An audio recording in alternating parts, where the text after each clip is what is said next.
Hoy en la experiencia número 12 estaré con mis compañeros María José Gómez, Sebastián Terán, Juan Martín y mi persona Santiago Yepe hablándoles sobre el tema de bobinas de Helmholtz. una bobina de Helmholtz es un dispositivo utilizado para generar un campo magnético casi uniforme en una región del espacio.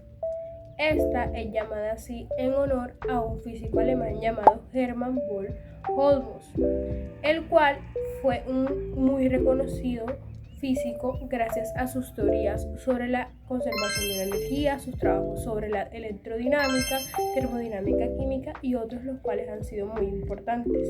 Esta consiste en dos bobinas circulares totalmente idénticas, colocadas a una distancia igual a la del radio de las bobinas, con una corriente que fluye en la misma dirección a través de ambas bobinas.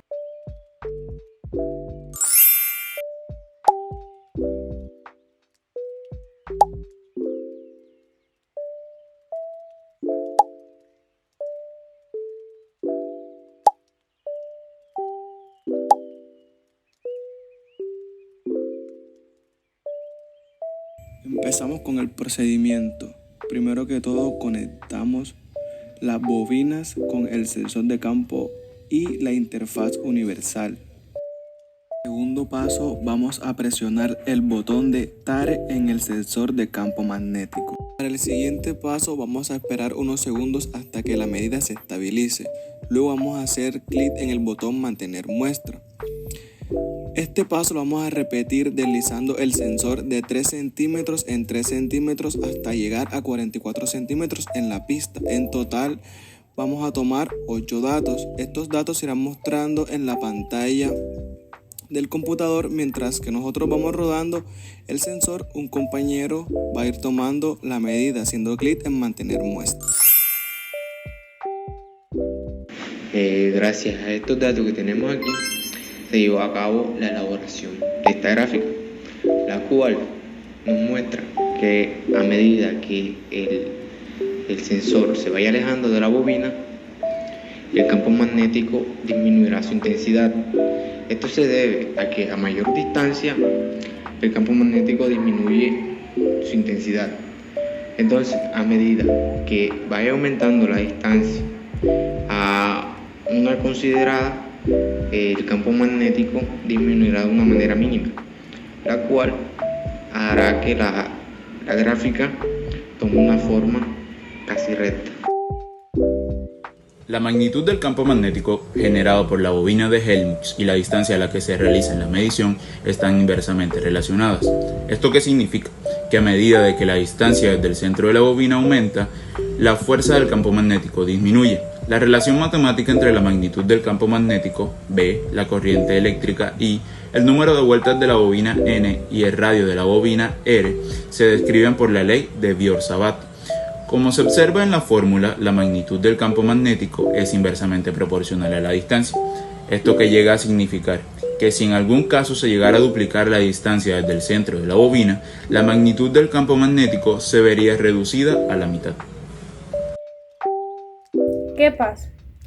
Si ponemos un sensor de campo magnético en una bobina y lo vamos alejando, a medida que vayamos alejando el sensor de campo magnético, el campo magnético de la bobina irá disminuyendo, por lo cual podemos decir que el campo magnético de la bobina en sus extremos es más fuerte, pero en su centro sería más débil, gracias a las curvaturas de las líneas de campo, las cuales se concentran más en el centro de la bobina.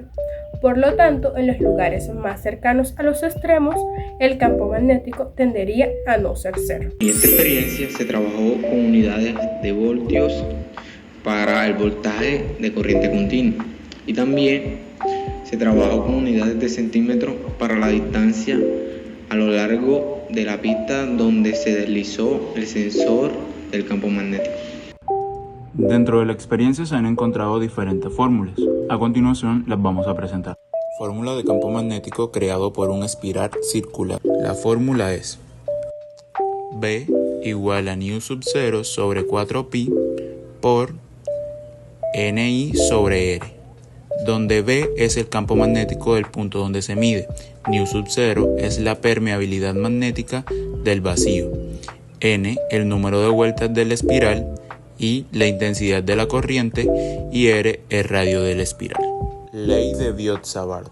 Su fórmula es B igual a nu sub 0 sobre 4pi por la derivada de I dl por el radio sobre el radio al cuadrado, donde B es el campo magnético en el punto donde se mide, nu sub 0 es la permeabilidad magnética del vacío y la intensidad de corriente, dl es el elemento de la corriente, R es el vector de posición que va desde el elemento de la corriente hasta el punto donde se mide el campo. Estas fueron las dos fórmulas utilizadas en la experiencia bobinas de Helmholtz. ¿Qué podemos concluir de esta experiencia? Como tal, esto nos permitió comprender a profundidad las propiedades que tienen las bobinas de Helmholtz, incluyendo su distribución en el espacio sobre el campo magnético y las fuerzas que ejercen sobre una corriente en su interior. Se demostró que las bobinas de Helmholtz crean un campo magnético uniforme en una región que sea específica, lo que las convierte en una herramienta muy valiosa a la hora de hacer aplicaciones tanto científicas como tecnológicas.